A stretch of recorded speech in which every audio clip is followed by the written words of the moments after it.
This is the WWE Smackdown April 26, 2024 full show results video which takes place at Heritage Bank Center in Cincinnati, Ohio.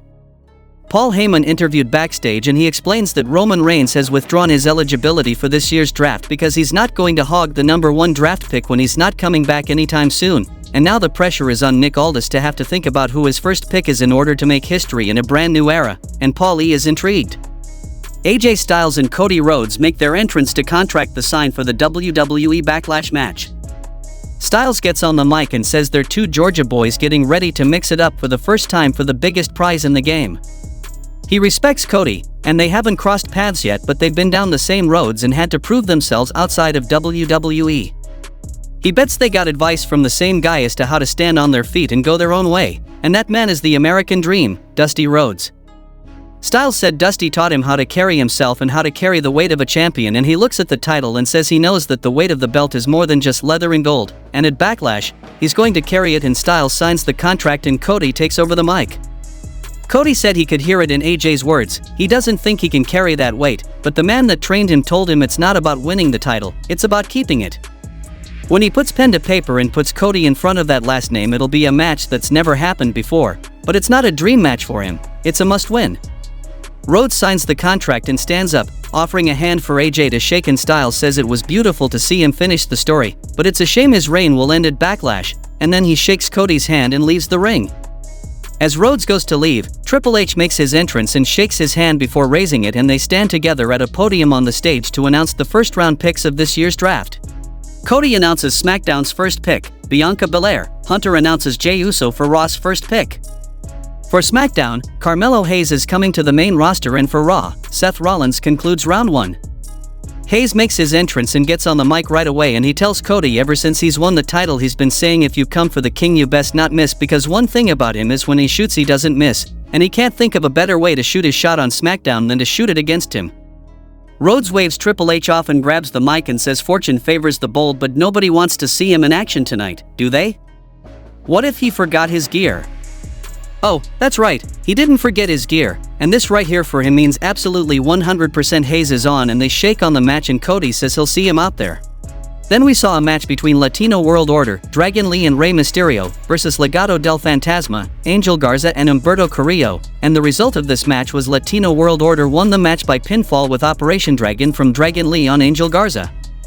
Post-match, Santos Escobar and Elektra Lopez come down the aisle and Santos tells them to stop the celebration, and he's many things, but he's not a liar, and when he says he didn't attack Dragon Lee before WrestleMania XL, he meant it. Elektra has been working for weeks to find the security footage from the building, and he thinks Rey Mysterio will find it very, very interesting. The footage indeed shows Carlito beating the hell out of Dragon Lee. Colon looks frustrated as the footage continues to show him leaving the room and coming back to check on Lee, all fake worried. Carlito panics and shoves Lee into Mysterio before hitting a backstabber on Dragon and running for the hills.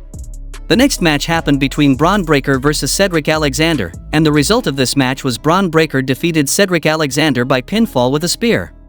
Backstage, Tiffany Stratton runs into Nick Aldis, and Tiffany demands a title match, but Aldis declines. Bayley rolls up and says she will get a rematch against Naomi, and the winner will face me at Backlash for the championship. Back from the commercial, Michelle McCool and Tori Wilson announced the round 2 picks: Randy Orton to SmackDown, Braun Breaker to Raw, Nia Jax to SmackDown, and Liv Morgan to Raw. Paul Heyman is in the back as Solo Sikoa rolls up and he falls over himself apologizing for not getting the door, but Solo demands an update as to if they've been drafted. Paul explains that Roman pulled himself from the draft, and with all these new members the GMs don't know what bloodline they're getting. Tonga gets out of the car to be threatening, and Sikoa asks Heyman to repeat himself, and before he can, Kevin Owens rolls up and brawls with both of them and they get pulled apart. Back from the commercial, Bianca Belair is interviewed on stage as the first overall draft pick, and she says she's looking forward to winning the tag titles with Jade Cargill.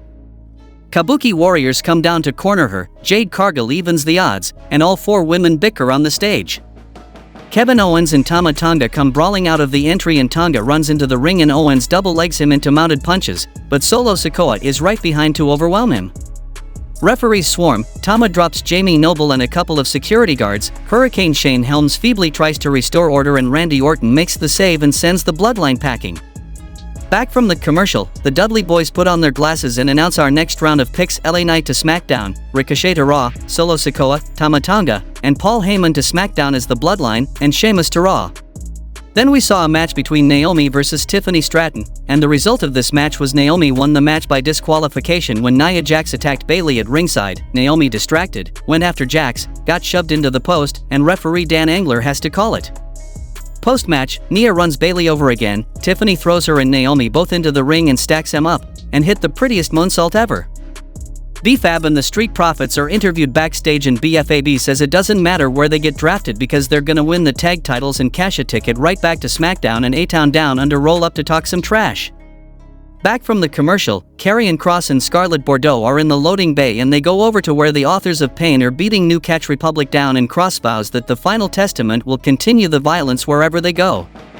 Teddy Long and John Bradshaw Layfield announced the next round of picks: AJ Styles to SmackDown, Alpha Academy, Chad Gable, Otis Dozovic, Maxine Dupree, and Akira Tozawa to Raw, Andrade El Idolo to SmackDown, and for the final pick of tonight's draft, Kiana James to Raw.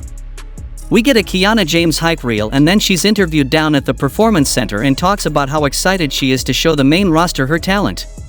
Back from the commercial, Nick Aldis is interviewed and he's excited for the draft and announces Bayley will defend against Tiffany Stratton and Naomi in a three-way at Backlash, and he steps aside to let Teddy Long announce a tag team match, the Bloodline versus Randy Orton and Kevin Owens.